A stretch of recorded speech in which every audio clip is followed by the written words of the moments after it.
Last lecture we already discussed about the third chapter, process and the process management. Okay. Now the remaining point of the process is the scheduling components or the processes. What is scheduling in processes? Okay.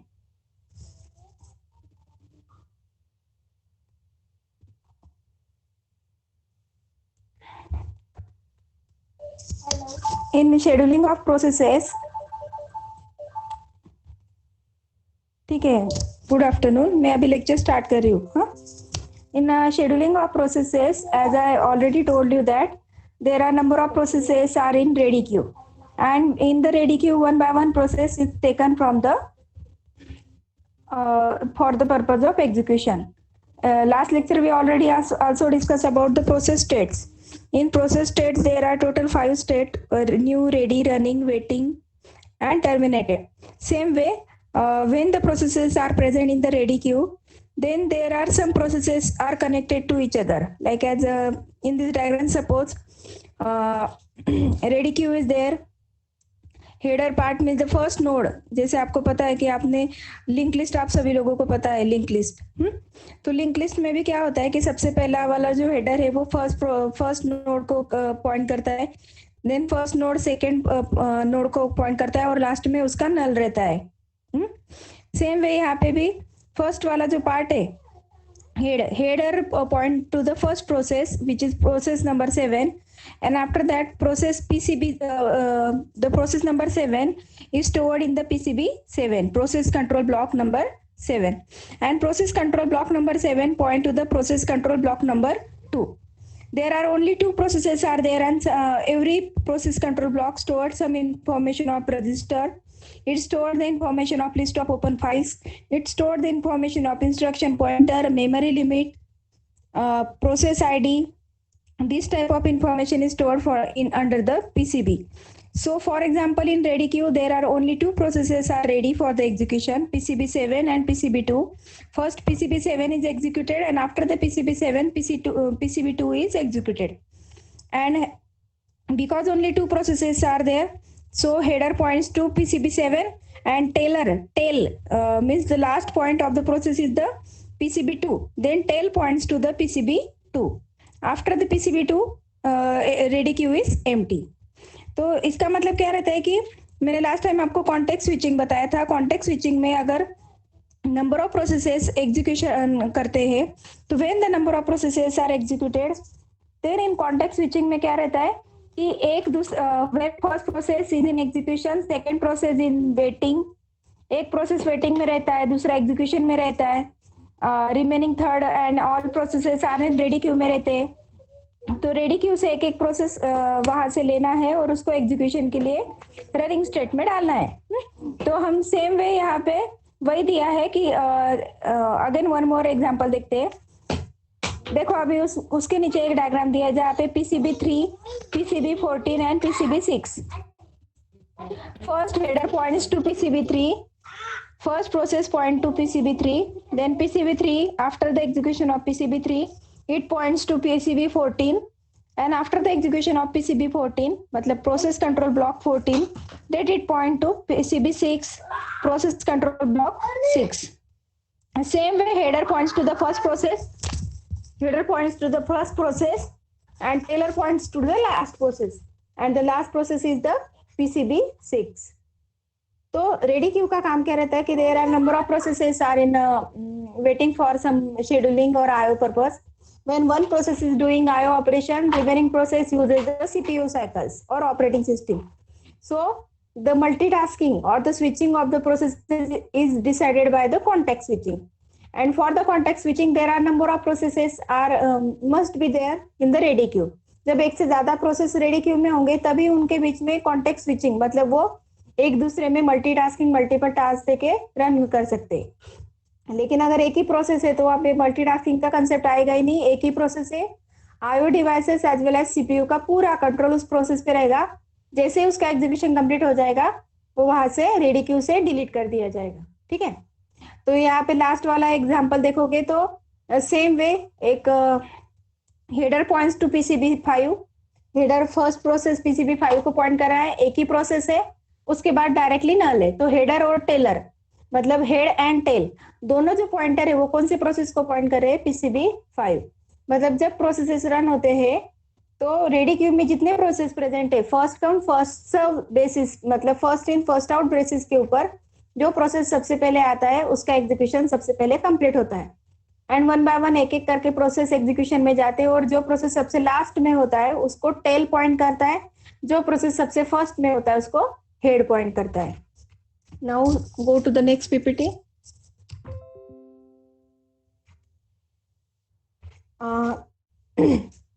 For the process scheduling, देखो process में scheduling होता है। Scheduling means number of processes are executed.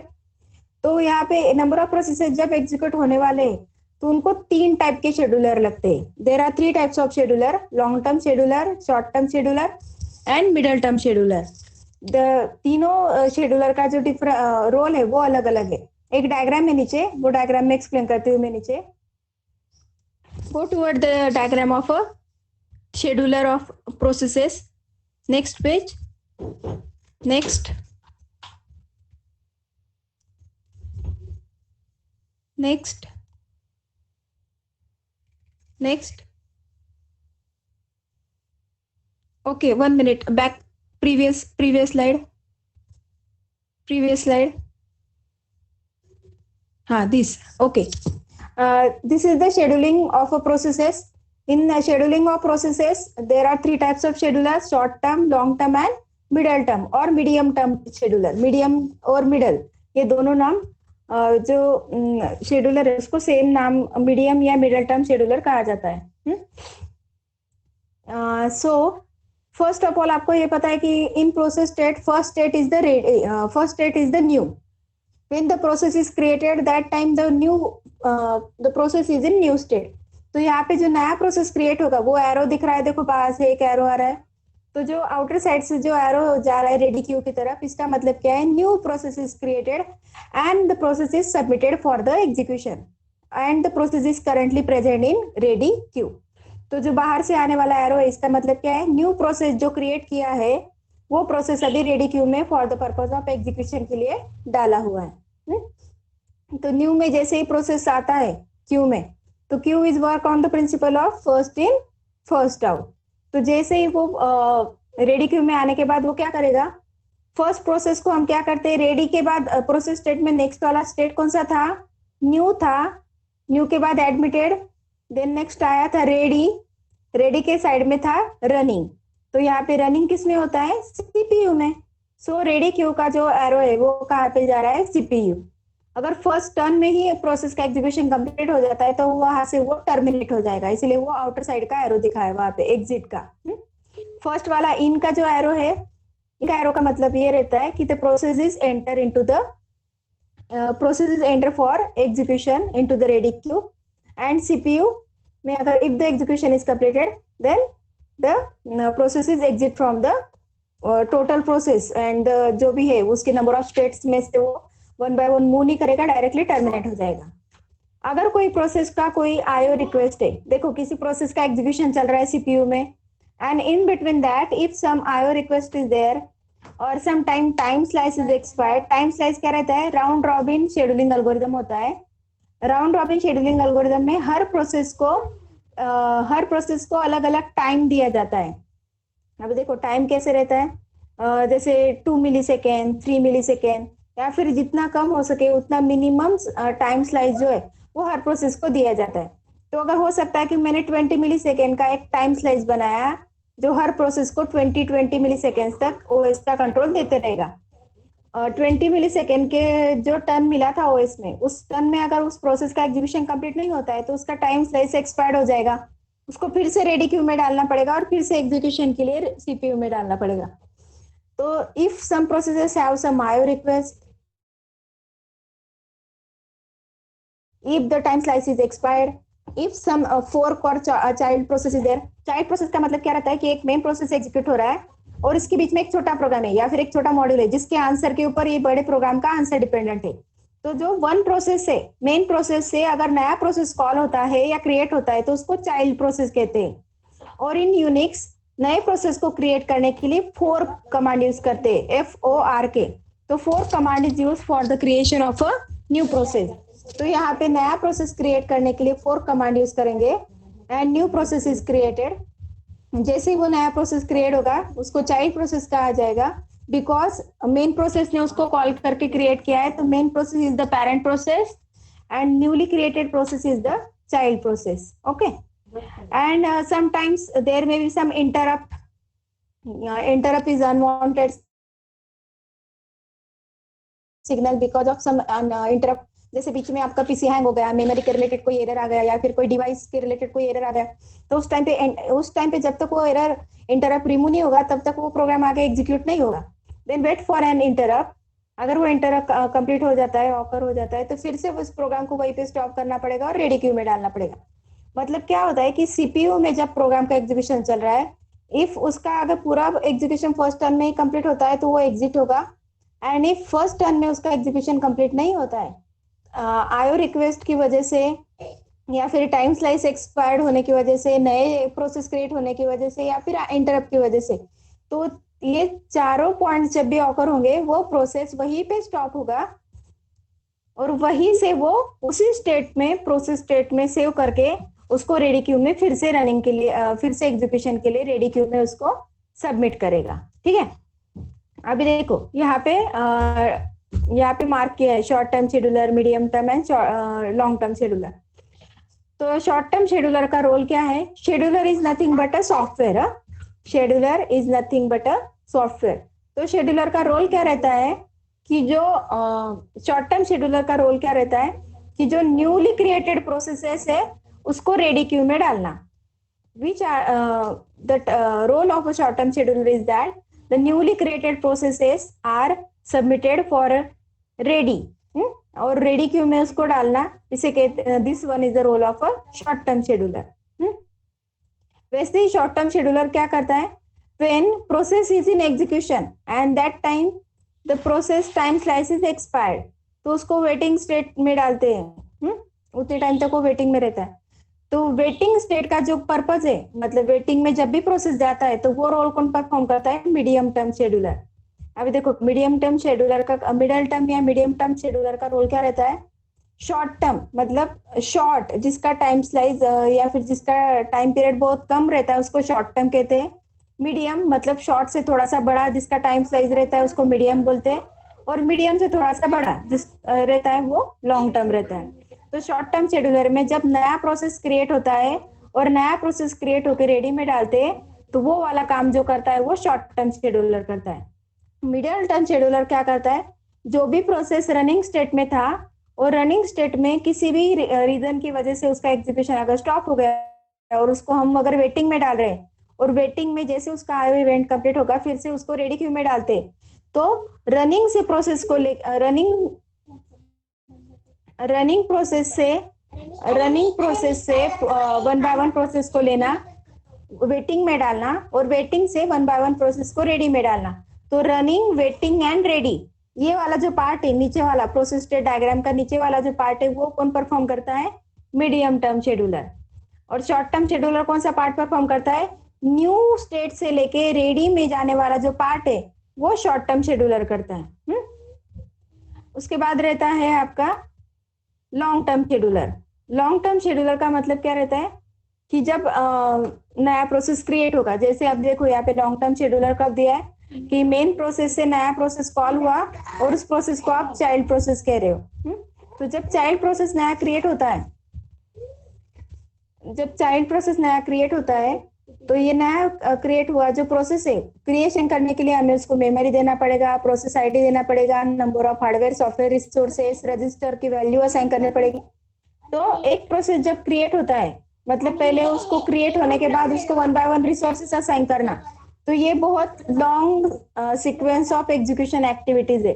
तो ये वाले जो activities है इसको परफॉर्म करने के लिए टाइम भी बहुत ज्यादा लगता है, इसलिए उसको लॉन्ग टर्म शेड्यूलर का है कि जैसे ही नया प्रोसेस क्रिएट होगा तो क्रिएट प्रोसेस होने से लेके उसको process ID, resources, register, memory, all this types of term उसको असाइन करने पड़ते हैं। तो ये सारा जो असाइनिंग, मेन मेमोरी में मेमोरी असाइन करना है और उसके लिए जो टाइम लगता है वो लॉन्ग टर्म शेड्यूलर रहता है। मिडिल टर्म शेड्यूलर जो कम टाइम रहता है थोड़ा सा लॉन्ग टर्म से, जो वेटिंग वाले जो प्रोसेसेस, जो रुके हुए प्रोसेसेस है उनको रेडी में डालने का काम करता है। जो रुके हुए प्रोसेसेस थे सस्पेंडेड, उन प्रोसेसेस को back to the ready queue में डालना। और शॉर्ट टर्म शेड्यूलर क्या करता है, सिर्फ नए वाले प्रोसेस को रेडी करता है। New to ready, new to ready, ये वाला जो काम है वो शॉर्ट टर्म शेड्यूलर करता है। Now go to the next PPT.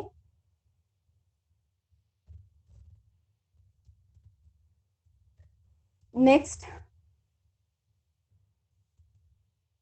ये देखो इस वाले डायग्राम में ये जो डायग्राम दिया है, तो जो फर्स्ट प्रोसेस है ऊपर में जो फर्स्ट दिया है प्रोसेस आईडी उसका 0 है। जब फर्स्ट प्रोसेस रन हो रहा था उसके बीच में अगर उसने 4 कमांड यूज किया, 4 command is mainly use in Unix operating system. जैसे वो यूनिक्स कमांड का 4 सिस्टम कॉल एग्जीक्यूट करते, उस टाइम पे वो अलग अलग प्रोसेस के चाइल्ड क्रिएट होते हैं। मतलब parent process created the number of child processes. तो यहाँ पे process ID 1, process ID 2, process ID 3। तो ये जो मेन प्रोसेस था उसने अलग अलग 3 प्रोसेसेस क्रिएट किए थे। Then again process ID 1 call again create the 2 processes, process ID 140, process ID 251।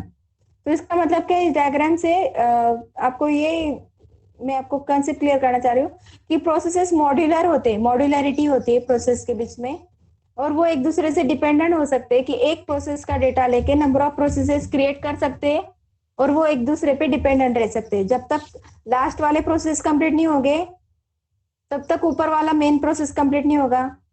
मतलब जो बॉटम साइड में जितने प्रोसेस दिए वो बॉटम साइड वाले प्रोसेस जब तक कंप्लीट नहीं होंगे तब तक अपर साइड वाले 1 बाय 1 प्रोसेस कंप्लीट नहीं होते जाएंगे। ठीक है, means they are dependent to each other. नीचे नेक्स्ट पीपीटी।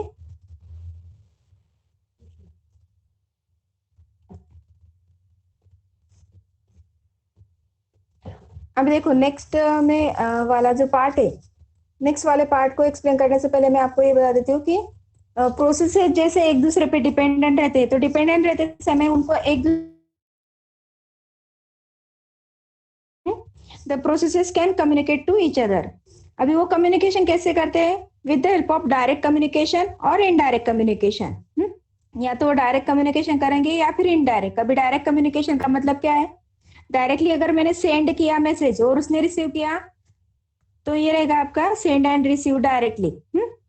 अगर मैंने किसी को मेल किया, मेल बॉक्स एक बीच में एक आ रहा है जिसके थ्रू आप मेल डाल रहे हो और वो मेल बॉक्स ओपन करने के बाद वो रिसीवर को रिसीव होगा, तो वो इनडायरेक्ट हुआ।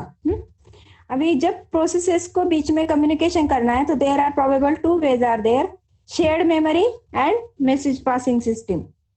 तो शेयर्ड मेमोरी क्या होता है, शेयर्ड मेमोरी मतलब एक कॉमन एरिया होता है जहाँ पे वो एरिया, वो मेमोरी जितने भी नंबर ऑफ प्रोसेसेस एक दूसरे से कनेक्टेड है, वो एक दूसरे से कनेक्टेड प्रोसेस उस शेयर्ड मेमोरी में अपने वैल्यूज डालेंगे, रजिस्टर की वैल्यूज देंगे, उसको अपडेट करेंगे, रन टाइम पे वहां पे वो चेंजेस करेंगे रजिस्टर के वैल्यूज में। ठीक है।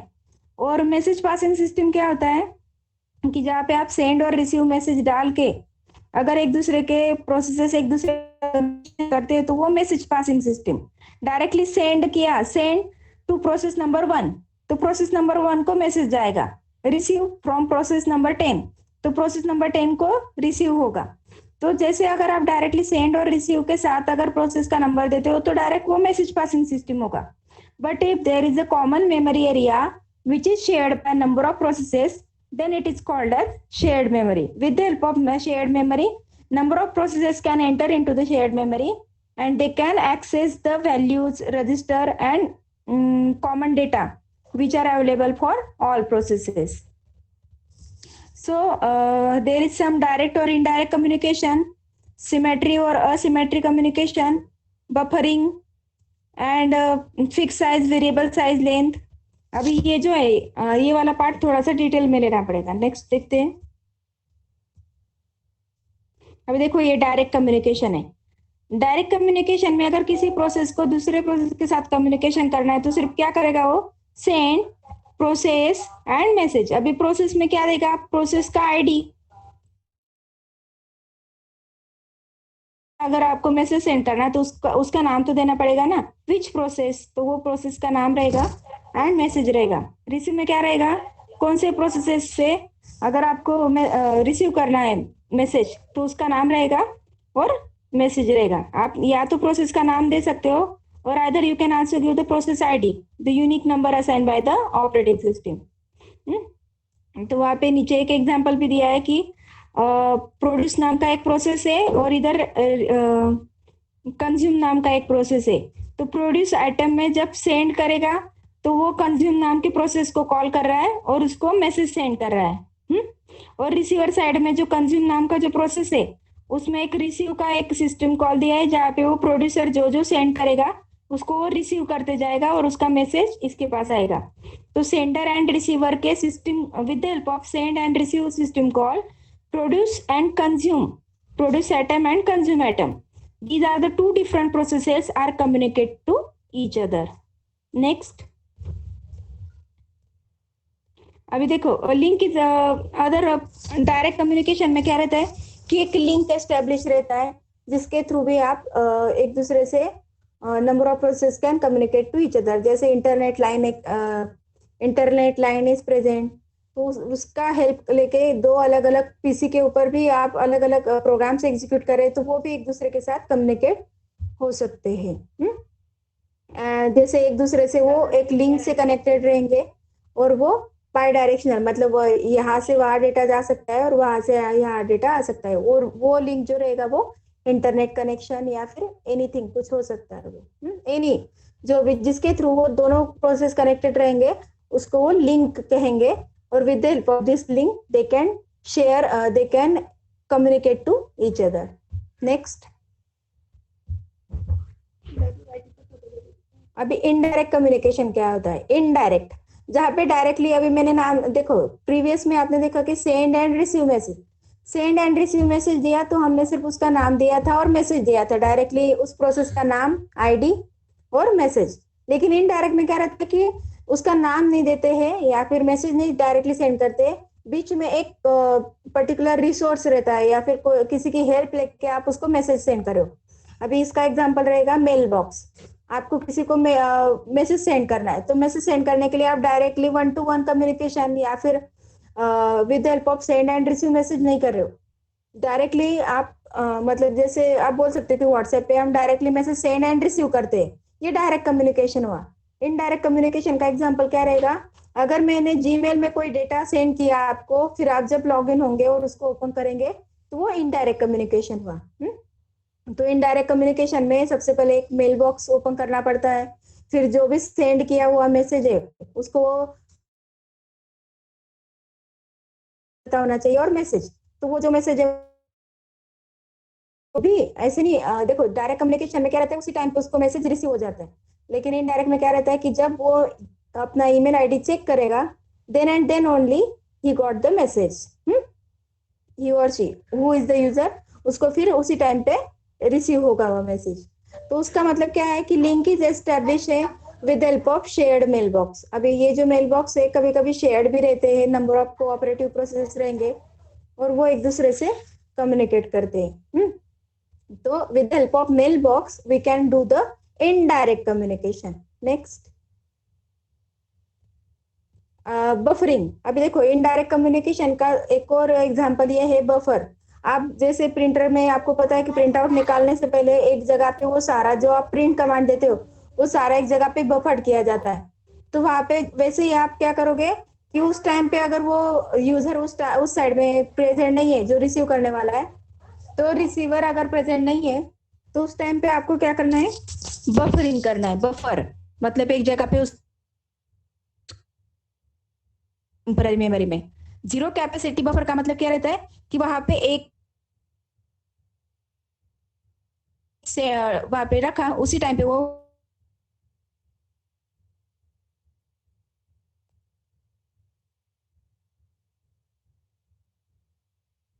bounded and must wait for the recipient if more than n messages in buffer। जब तक सेंडर क्या करेगा, जब तब must be wait for the उतने टाइम तक रिसीवर का वेट करेगा जब तक वो उसने भेजा हुआ सारा डेटा जब तक रिसीवर को नहीं मिला जाता तब तक सेंडर ब्लॉक रहेगा। अनबाउंडेड, सेंडर कभी भी ब्लॉक नहीं होगा, नेवर डिलेड, वो कभी भी नहीं रुकेगा, वो कंटिन्यूअसली मैसेज सेंड करते रहेगा। अभी यहाँ पे क्या रहता है, फिक्स, वेरिएबल, अलग अलग साइज के आप अलग अलग मैसेजेस वहां पे सेंड कर सकते हो। कुछ फिक्स साइज के, वेरिएबल साइज के लेंथ के होते हैं मैसेजेस। बाउंडेड, ये जो कैपेसिटी ऑफ बफर है ये अलग अलग हो सकता है। नेक्स्ट।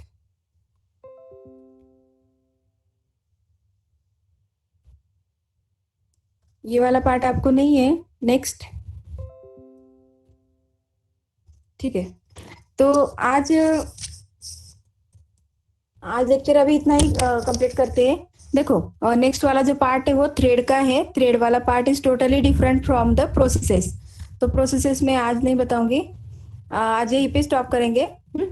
फर्स्ट में ये बता देती हूँ कि प्रोसेस जो होते हैं, प्रोसेसेस एक दूसरे से कम्युनिकेट करते हैं, और सारे प्रोसेस एक दूसरे से कम्युनिकेट होते हैं, it is not necessary.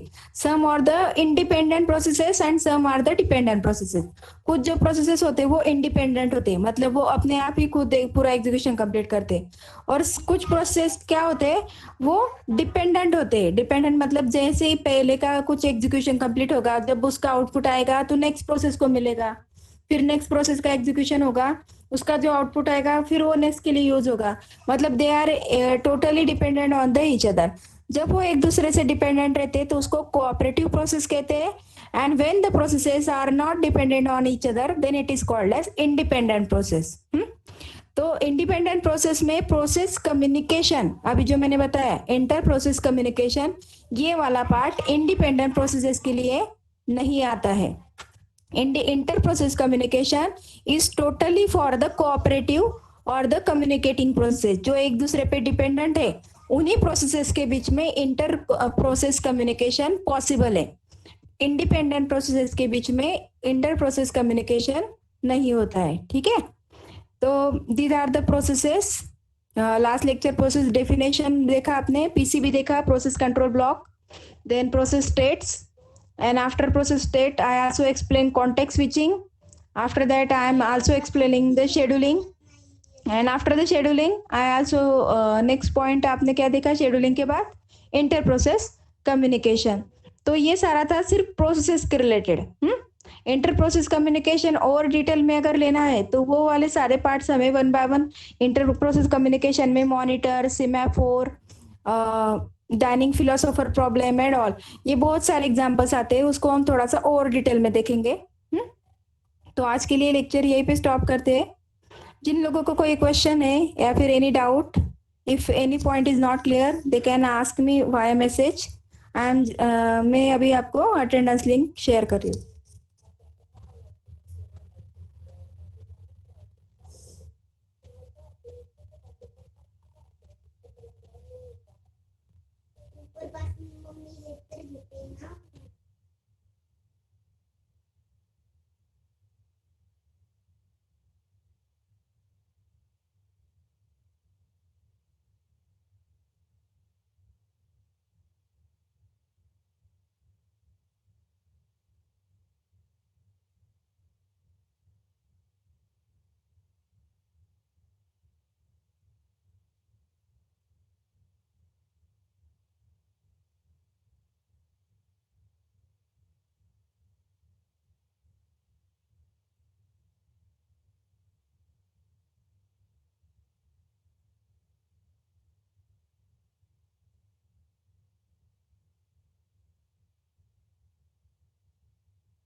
Hello, किसी को कोई डाउट नहीं है?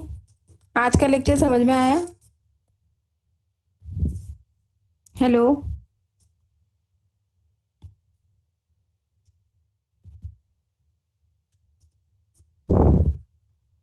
हेलो, सुन रहे हो क्या? आवाज आ रही है मेरी? Yes ma'am. लेक्चर समझा आज का? Yes ma'am.